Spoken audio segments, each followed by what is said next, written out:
কিভাবে Facebook video autoplay বন্ধ করবেন সেটা আজকের ভিডিওতে আমরা দেখাবো। প্রথমে ফেসবুক অ্যাপে চলে আসবেন, এরপরে থ্রি লাইনসে ক্লিক করবেন, স্ক্রল করে নিচের দিকে আসবেন, সেটিংস অ্যান্ড প্রাইভেসি এই অপশনটুকুতে ক্লিক করবেন, তারপরে সেটিংসে ক্লিক করবেন, স্ক্রল করে নিচের দিকে আসবেন,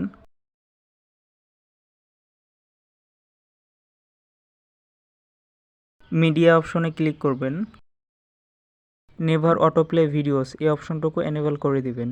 এই অপশনটুকু এনেবল করলে ফেসবুকের ভিডিওস অটোপ্লে হবে না। আপনি চাইলে এভাবে আপনার এমবি সাশ্রয় করতে পারেন।